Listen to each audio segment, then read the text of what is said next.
Class में एक teacher धीरे से ब्रोच पकड़कर लड़की की उंगली में चुभ होती है और उसी पल वो मैजिक कंट्रोल कर पाती है। लेकिन दूसरी टीचर बिना किसी नरमी के वही ब्रोच उसकी उंगली के आर पार कर देती है। तरीका एक जैसा है, पर फर्क साफ है। डार्क पावर पाने के लिए ऐसा दर्द सहना पड़ता है जो आम इंसान सोच भी नहीं सकता। टेस्ट के दौरान एक लड़की अपनी आस्तीन ऊपर करती है और गर्दन पर बना ड्रैगन का टैटू दिखाती है।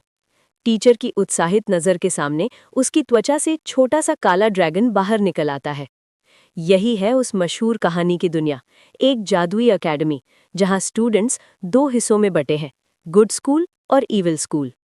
हर साल दुनिया भर से बच्चों को चुना जाता है। 3 साल की ट्रेनिंग के बाद दोनों स्कूल आमने सामने मुकाबला करते हैं ताकि तय हो सके कि फेरी टेल वर्ल्ड पर किसका असर रहेगा। लेकिन पिछले 200 साल से ईविल स्कूल लगातार हार रहा है। इसी बीच दो गांव की लड़कियों की एंट्री सब कुछ बदल देती है। अगाथा कब्रिस्तान के पास एक छोटी झोपड़ी में रहती है। उसकी माँ को लोग डायन मानते थे, इसलिए पूरा गांव उससे नफरत करता है। सड़क पर चलते हुए भी उसे लोगों की घूरती नजरें महसूस होती हैं। फिर भी उसके अंदर एक सच्ची नरमी है। दूसरी तरफ है सोफिया, खूबसूरत, आत्मविश्वासी, लेकिन घर में सौतेली माँ के तानों और जुल्म से परेशान। उसका सपना है गुड स्कूल में जाकर प्रिंसेस बनना। वो रोज मैजिक एकेडमी को एडमिशन लेटर भेजती है, उम्मीद में कि कोई उसे इस जगह से दूर ले जाएगा। एक रात जैसे ही वो जंगल में दूध का इंतजार कर रही होती है, अगाथा पीछे पीछे आ जाती है। अचानक आसमान खून जैसा लाल हो जाता है। काली धुंध सोफिया को उठा लेती है। वो इसे अपना सपना सच होना समझकर खुश होती है, जबकि अगाथा उसके पीछे भागती है। तभी एक विशाल पक्षी आता है और दोनों को पकड़कर उड़ जाता है। लाल आसमान पार करने के बाद वे पहुंचती हैं good and evil magic academy में। लेकिन अजीब बात यह होती है कि अगाथा को गुड स्कूल में और सोफिया को ईविल स्कूल में फेंक दिया जाता है। सोफिया तुरंत शिकायत करती है। उसे लगता है खूबसूरती ही भलाई की पहचान है। इतनी सुंदर लड़की ईविल स्कूल में कैसे जा सकती है? मगर यहाँ चेहरे नहीं, दिल का इरादा देखा जाता है। उसकी अपील ठुकरा दी जाती है। उधर अगाथा भी मानती है कि गलती हुई है। उसका मानना है कि वो गुड स्कूल के लायक नहीं। दोनों रात में चुपके से मिलती हैं और प्रिंसिपल से मिलने जाती हैं। वहाँ एक जादुई पेन खुद ब खुद उनकी कहानी लिख रहा होता है। यही हर फेरी टेल की शुरुआत है। प्रिंसिपल उनसे पूछता है, ऐसी कौन सी चीज़ है जो बुराई कभी हासिल नहीं कर सकती लेकिन भलाई के लिए ज़रूरी है? जवाब मिलता है, सच्चा प्यार। अगर सोफिया को ट्रू लव्स किस मिल जाए तो शायद उसकी किस्मत बदल सकती है। दोस्ती निभाने के लिए अगाथा उसकी मदद करने का फैसला करती है।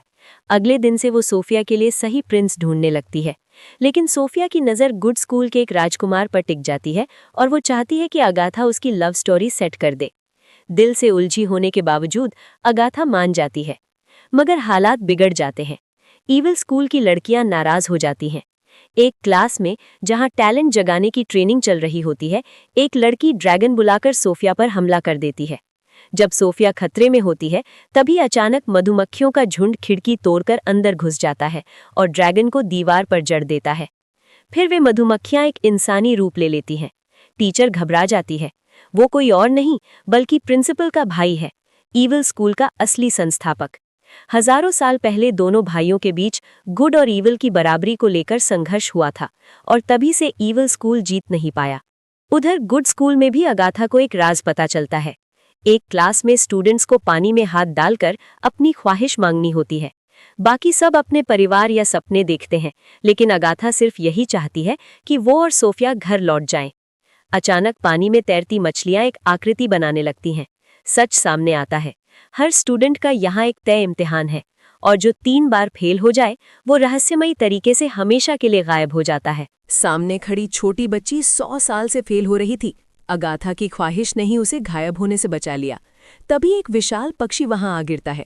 सब डरकर भाग जाते हैं, लेकिन अगाथा को उसकी हरकतें जानी पहचानी लगती हैं, जैसे हाल ही में लापता हुआ कोई विद्यार्थी हो। वो सच जानने आगे बढ़ती है, मगर तभी न्यायप्रिय बनने की चाह में राजकुमार तलवार से उस पक्षी को मार देता है। उसे लगता है उसने सबको बचा लिया, पर अगाथा गुस्से में उसे मुक्का जड़ देती है।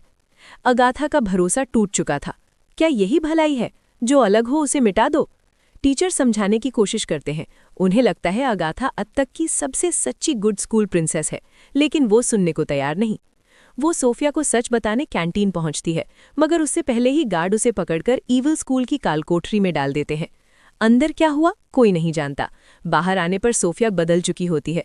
अब वो दिखावे की भलाई नहीं करती, बल्कि अपनी महत्वाकांक्षा खुलकर दिखाती है। उसके पीछे पागलपन की हद तक लगे रहने से राजकुमार भी आखिरकार उसकी ओर खिंच जाता है। दोनों स्कूलों के बीच तनाव बढ़ जाता है। गुड स्कूल नहीं चाहता कि राजकुमार भटके और ईविल स्कूल नहीं चाहता कि वो सुधर जाए। हालात बिगड़ते देख प्रिंसिपल फैसला लेते हैं, सोफिया और राजकुमार को एक परीक्षा देनी होगी। दोनों को ब्लैक फॉरेस्ट के अलग अलग सिरों से प्रवेश करना होगा। अगर सूर्योदय से पहले वो एक दूसरे को ढूंढ ले तो वही सच्चा प्यार होगा। सोफिया को अंदाजा नहीं कि लात का ब्लैक फॉरेस्ट कितना खतरनाक है। खूबसूरत फूलों के बीच छिपे नरभक्षी पौधे उस पर हमला कर देते हैं। किसी तरह बचती है तो कद्दू के राक्षस पीछा करने लगते हैं। उसकी चीख सुनकर अगाथा नियम तोड़ते हुए चिड़िया बनकर अंदर जाती है और उसे बचाती है। उधर राजकुमार राक्षस से लड़ रहा होता है, मगर उसकी ताकत कम पड़ रही है, क्योंकि सोफिया का प्यार सच्चा नहीं, वो सिर्फ ट्रू लव्स किस से अपनी किस्मत बदलना चाहती है। उसकी स्वार्थी चाह अनजाने में राक्षस को और ताकत देती है। जब राजकुमार तलवार मांगता है, सोफिया डर से जड़ हो जाती है। आखिरकार अगाथा तलवार देकर उसकी जान बचाती है। परीक्षा यहीं खत्म हो जाती है। राजकुमार समझ जाता है कि ये प्यार नहीं है और जादुई रुमाल से टेस्ट छोड़ देता है। लेकिन सोफिया गलती मानने के बजाय सारा दोष अगाथा पर डाल देती है। उसी कड़वाहट से ईविल स्कूल के असली संस्थापक प्रिंसिपल के भाई की शक्ति पूरी तरह जाग उठती है। वो सोफिया को बहकाता है और उसे प्रतिबंधित ब्लड मैजिक सिखाता है। ये काला जादू इंसान को भीतर से बदल देता है। जब तक टीचर्स को खबर मिलती है, बहुत देर हो चुकी होती है। वार्षिक एवरलास्टिंग बॉल के दिन, जहां गुड स्कूल जश्न मना रहा होता है, सोफिया अचानक प्रवेश करती है। उसका रूप बदल चुका है। वो फिर से राजकुमार को चाहती है, लेकिन असल में उसका मकसद कुछ और है। गार्ड्स उसे रोकते हैं, मगर वो ब्लड मैजिक से सबको परास्त कर देती है। अगाथा समझाती है कि नफरत छोड़ दे, पर सोफिया कहती है, जब तक हम में से एक मरेगा नहीं, कहानी खत्म नहीं होगी। कुछ ही देर में खबर आती है, सारे टीचर्स पत्थर बन चुके हैं। गुस्से में गुड स्कूल के छात्र हथियार उठा लेते हैं। अगाथा रोकने की कोशिश करती है, मगर कोई नहीं सुनता। जैसे ही गुड स्कूल हमला करता है, संतुलन टूट जाता है। भलाई जब हमला करती है, वही बुराई बन जाती है, और यही सोफिया का जाल था। ईविल स्कूल में वो एक अजीब जश्न मना रही होती है, खुद बूढ़ी और विकृत दिखती हुई। वो चाहती है कि ईविल को गुड बना दे, ताकि खुद फिर से मासूम बन सके, मगर असल में वो अंधेरे में डूब चुकी है। वो प्रिंसिपल के दफ्तर में जाकर अपनी कहानी दोबारा लिखने की कोशिश करती है। तभी सच्चाई सामने आती है। प्रिंसिपल का भाई ही असली मास्टरमाइंड है। सालों पहले उसने अपने भाई को मारकर उसकी जगह ले ली थी और धीरे धीरे गुड स्कूल की शक्ति कम करता रहा।